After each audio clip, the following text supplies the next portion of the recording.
Il y a deux idées fortes, socles que j'ai retenues sur, je dirais, la mission et le rôle du DRH dans cette étude des risques psychosociaux.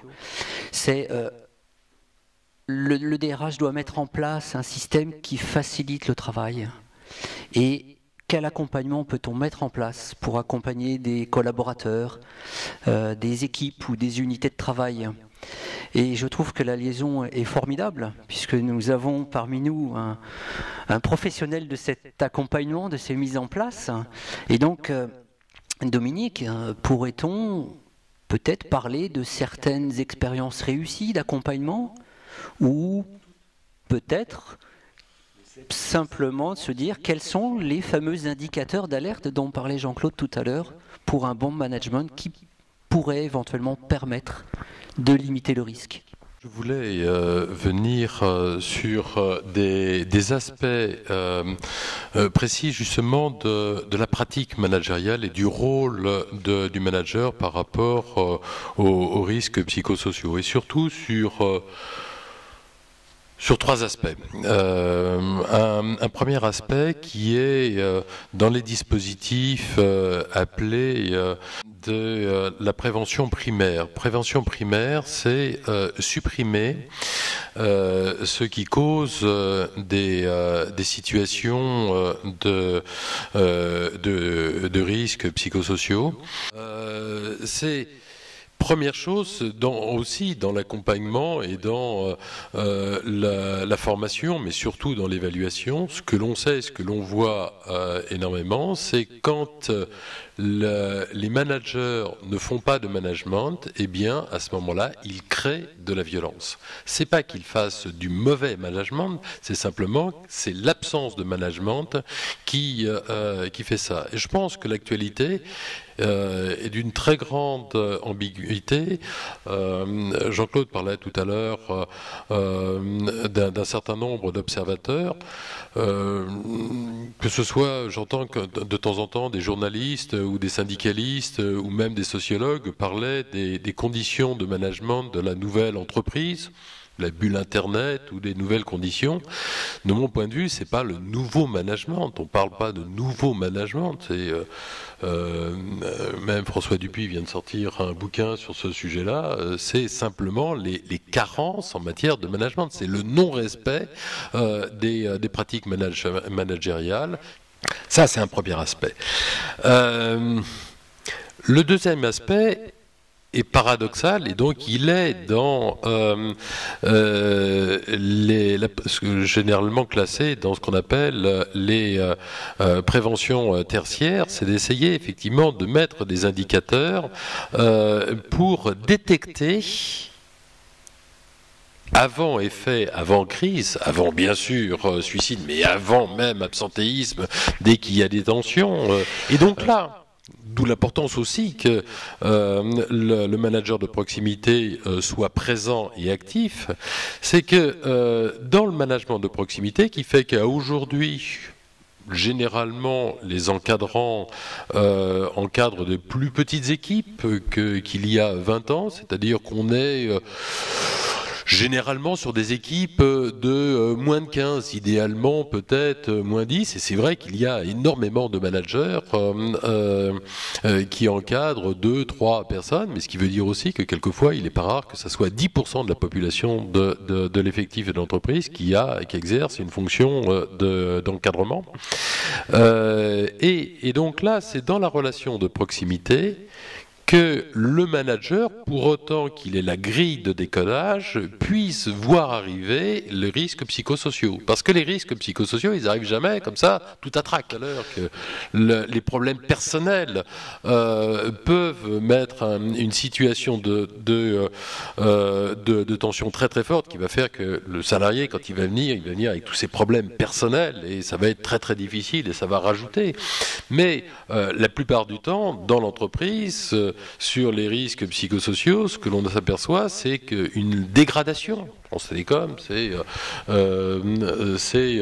10 ans, 15 ans, effectivement, de dégradation qui a amené les situations dans des impasses avec des gens, en plus, totalement isolés. C'est que l'apparition de ce qui va devenir, si on n'y remédie pas, des risques psychosociaux, ça s'appelle dans la relation d'aide.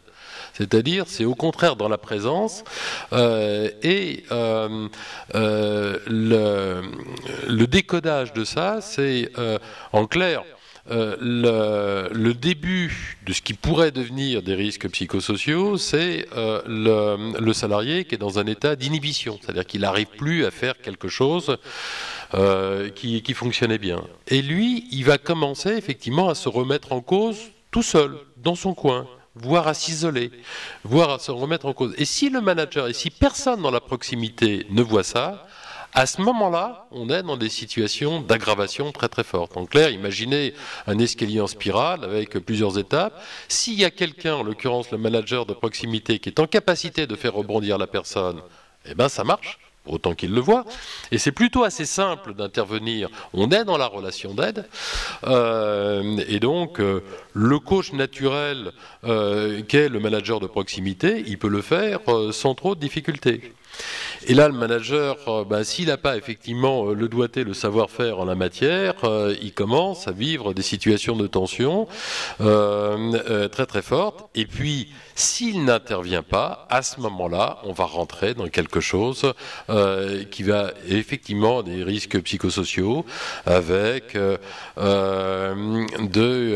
la prise d'alcool aux médicaments, sur des situations de conflit, d'agression, sur un fort absentéisme et sur des situations effectivement qui sont parfaitement dangereuses. Oui, plusieurs choses.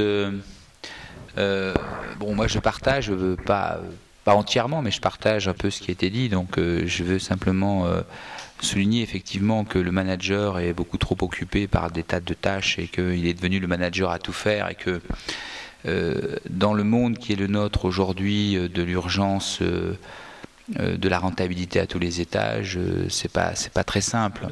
À partir du moment où on exige une rentabilité de 15% là où le secteur ne peut produire que 7 à 8%, vous mettez effectivement tout le monde à plat. Et donc cette rentabilité a fait que aujourd'hui ceux qui dirigent sont essentiellement des financiers. Alors qu'on parle de management, déjà il faut bien comparer les choses. J'ai bien aimé ce que tu as dit, c'est que effectivement il y a le management amont, ce qu'on ne voit jamais, le lait par exemple, qui décide de vendre TPS à Canal, enfin de rapprocher TPS et Canal+. Et puis il y a le management aval, celui qui est dans le lien social, celui qui doit en fait faire le sale travail. Et quand le management amont détermine des rentabilités exorbitantes, détermine des plans, des stratégies qui mettent en étirement total les équipes, on a beau avoir des bons managers de proximité, mais c'est très compliqué. Vous voyez donc, les gens qui détiennent les vraies manettes, quand je parle d'oligarchie, je précise bien, je ne parle pas de l'ESG, je ne parle pas des écoles, je parle des grandes écoles genre X ou ENA qui aujourd'hui contrôlent l'ensemble des conseils d'administration des entreprises du CAC 40, une véritable oligarchie qui effectivement se retrouve d'ailleurs dans les différents cénacles politiques et qui empêche une véritable mutation, une véritable transformation de notre pays, qui empêche une véritable pluralité, je tiens à le préciser. Fait qu'à un moment donné, soit on met les gens à genoux, soit en fait on leur permet de s'épanouir. Voilà, il faut revenir sur la régulation, ça c'est fondamental. Très bon exemple, pour être au conseil d'administration de la NDRH depuis de longues années. Lorsqu'on voit des collègues qui effectivement, au bout d'un certain moment, se mettent à être chefs de la paye, ils sont exactement dans ce que caractérisait Dominique tout à l'heure comme étant les signes de... qu'on pouvait appeler à notre époque de démotivation, ou les signes de résignation, qui sont dans notre profession, enfin, là, je ne vais pas vous faire pleurer la salle, mais c'est vrai que c'est une profession qui est particulièrement marquée par les risques psychosociaux. Parce que soit effectivement on y va avec ses tripes et son cœur, et on est borderline, parce qu'on se retrouve face à l'ensemble du comité de direction, et puis il faut de la force de conviction, on y arrive, et il y a des collègues qui n'y arrivent pas, et c'est pas parce qu'ils sont plus mauvais, parce que les environnements sont différents, et ça devient difficile. Et qu'est-ce que font ces collègues? collègues, eh bien, ils sont en évitement, comme disait Dominique, on est en plein dans les signes concrets, vous avez évoqué là un signe concret d'évitement, qui est vraiment un signe qui met en avant un risque psychosocial, c'est je laisse tomber mon métier, c'est-à-dire mon rôle de contributeur au gouvernement, parce que je suis au comité de direction, et je vais faire de sorte de ne pas être emmerdé, parce que les syndicats peuvent venir gueuler, parce que c'est mal, on est mal payé, la mutuelle n'est pas payée, on ne paye pas les charges sociales, etc. Et juste une petite réflexion que je vais partager avec vous, vous donner la parole, c'est qu'en fait, je ne pense pas qu'effectivement il y ait de bons modèles, mais s'il y a un point essayer de voir, c'est que tout soit cohérent. C'est-à-dire que on peut dire, il faut écrire des choses, et puis vous avez des boîtes qui ont fonctionné avec le mode du non-écrit, mais tout cela était cohérent parce qu'il y avait du temps pour les managers pour justement dialoguer.